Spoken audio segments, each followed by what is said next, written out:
अब फिर विराट कोहली को मुजरिम घोषित कर दिया जाएगा। उन लोगों से हाथ जोड़ के एक ही विनती है कि तुम्हें इस वीडियो में निराशा के अलावा और कुछ भी हाथ नहीं लगने वाला है। हर इंसान जिम्मेदार है, हर इंसान कहीं ना कहीं गलत है, कोई थोड़ा तो कोई ज्यादा। एक एक करके बात करूंगा, थोड़ी सी छोटी, स्पेसिफिक और इफेक्टिव बात करने वाला हूं। जरा ध्यान से सुनना भाई लोगों, और उसके बाद अपने अपने विचार जरा प्रकट करना है। सबसे पहले तो जो जश्न मनना चाहिए था, जो सेलिब्रेशन होनी चाहिए थी, वो मातम में कन्वर्ट हो गई है। इसका इतना अफसोस है कि जिसकी कोई लिमिट नहीं है। आप लोगों को याद है जब पहलगाम हुआ था तो मैंने एक लाइन बोली थी, क्या वो सही थी या वो गलत थी? मैंने एक लाइन बोली थी कि हम सब मिलके कर रहे हैं ड्रामा, हम सब मिलके यहां पे कर रहे हैं नौटंकी।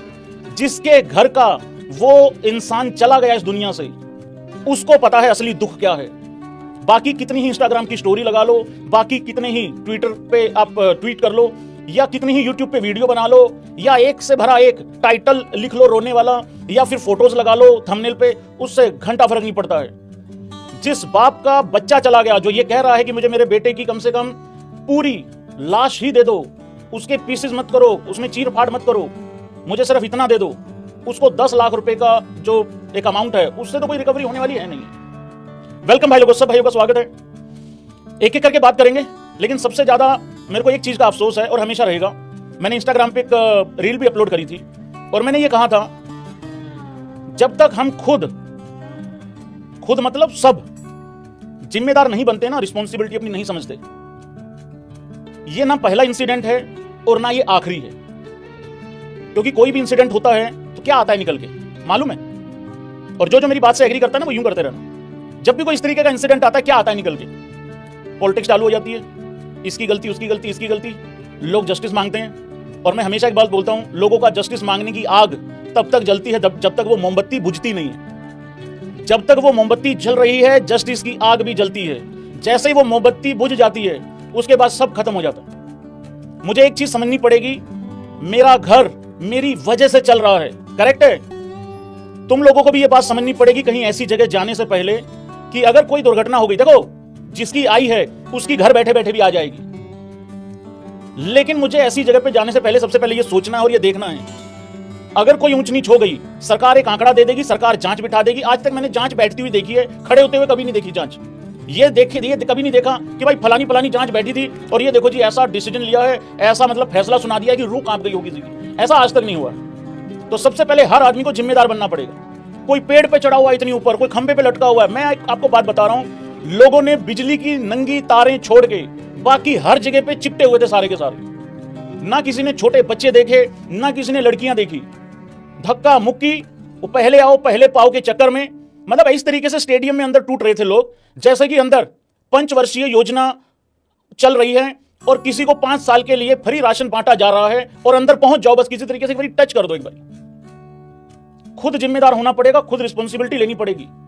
मोदी जी मेरे घर पे राशन डलवाने नहीं आएंगे, या मेरे स्टेट का मुख्यमंत्री नहीं डलवाने आएगा, मुझे खुद ये देखना पड़ेगा। अब आते हैं एक एक करके। सबसे पहले बात करते हैं आरसीबी की टीम, विराट कोहली या कोई भी XYZ प्लेयर कहां पे गलत है। इनकी सबसे बड़ी गलती पता क्या है? देखो, इन्होंने बाहर अरेंजमेंट इन्होंने नहीं करने थे। बाहर कितनी भीड़ थी, इन्होंने वो चीज ना तो मैनेज करनी थी, ना इन्होंने डिसाइड करनी थी कि कितने लोग आएंगे कितने नहीं आएंगे। लेकिन इनकी सबसे बड़ी गलती पता क्या है भाई लोगों? आरसीबी की मैनेजमेंट हो या कोई भी एक प्लेयर हो, और हम तो प्लेयरों में सबसे पहले विराट को जानते हैं। हर दुर्घटना हो चुकी थी, उसके बावजूद भी अंदर वो सेलिब्रेशन चलती रही। अब यहां पे एक तर्क आता है, जो बिल्कुल आंख के अंधे चौथी फेल अंगूठा छाप हैं, वो एक बात बोलते हैं जी हमें तो अंदर पता नहीं लगा जी किसी को भी। इसका सबूत सबसे बड़ा विराट कोहली ने खुद दे दिया था मैच जीतने के बाद। बताता हूं कैसे। मैच जीतने के बाद विराट कोहली ने जतिन सप्रू के इंटरव्यू में एक बात बोली थी कि मुझे ना अभी किसी ने वीडियोस दिखाई हैं और बेंगलुरु में इस तरीके से सेलिब्रेशंस हो रही हैं, यार वो कितने खुश होंगे लोग, या वट एवर जो भी बोला। तो मतलब ये था कि अंदर इंफॉर्मेशन, ऐसा नहीं है कि ग्राउंड के अंदर मोबाइल में कोई इंफॉर्मेशन जाती नहीं है या किसी को पता नहीं लगा होगा, लेकिन अंदर नेताजी को फोटो खिंचानी थी, नेताजी ने अपना आने वाला इलेक्शन देखना है कि उसमें विराट कोहली का फायदा कैसे उठाऊं, तो वहां पे वो चीजें चलती रही। ये मुझे लगता है सबसे बड़ी गलती है आरसीबी की मैनेजमेंट की, और ये जिसने भी ये फंक्शन अरेंज किया था, या टीम की। इसमें एक छोटा सा इंसिडेंट हो रहा है, पता नहीं ये कितना ठीक है। एग्जाम्पल, धर्मशाला में जब मैच रोका गया पंजाब और डीसी का, जब वो पाकिस्तान के साथ पंगा चल रहा था, उसमें अगर देखा हो तो वो जो अरुण धूमल हैं और प्रीतो, इन्होंने दोनों ने लोगों को हाथ जोड़ जोड़ के बाहर निकाला कि भाई कोई प्रॉब्लम आ गई है, इशू आ गया है। जाहिर सी बात है, किसी के एक एक के कान में तो जाके नहीं बोल सकते। तो मैच रोक दिया, लाइटें बंद कर दी और एक एक को हाथ जोड़ जोड़ के बाहर निकालना चालू किया। वहां पे कोई ऐसा इंसिडेंट हुआ नहीं था, लेकिन हो ना जाए इस वजह से सबको एक एक करके बाहर निकालना चालू कर दिया। मतलब ये था कि किसी न किसी को वहां पे आरसीबी के प्लेयर को किसी न किसी को ये जिम्मेदारी लेनी चाहिए थी कि भाई ऐसा है, जो अनजाने में हुआ वो हो गया, अब इसको यहीं का यहीं बंद कर दो। मेरे को इकलौती ये गलती नजर आती है, इसके अलावा मुझे कोई और गलती नजर आती नहीं है। अगर इसके अलावा कुछ और है तो बता देना। एक गलती और है, ये पता नहीं कौन से चिमटे ने इंफॉर्मेशन दी थी कि नहीं दी थी, यस और नो करना जरा, क्योंकि मुझे ना बेसिकली मैं न्यूज चैनल थोड़े कम देखता हूं और तुम भी कम ही देखा करो, ठीक रहोगे यहां से, क्योंकि मैंने 10 साल बिताए हैं इस मीडिया इंडस्ट्री में, इसलिए बता रहा हूं अच्छे से। एक इन्फॉर्मेशन ये हो रही थी, पता नहीं किस चिमटे ने ये इन्फॉर्मेशन दी थी। दोपहर को ये इन्फॉर्मेशन आई कि भाई ओपन परेड बस होगी, ओपन विक्ट्री परेड बस होगी, ठीक है ना, ओपन बस में विक्ट्री परेड होगी। फिर उसके बाद पहले ये कहा, उसके बाद फिर बाद में वो कैंसिल कर दी गई। और वो जब कहा, अब तुम्हें पता ही है, कुछ लोगों को एक बार कुछ अनाउंस कर दो, वो उसी को पक्का मान के फिर वहां पहुंच जाते। वो दोपहर से वहां पे इतने सारे लोग वहां पहुंच गए। तो अगर पुलिस ने मना किया था, ये भी एक पॉइंट है।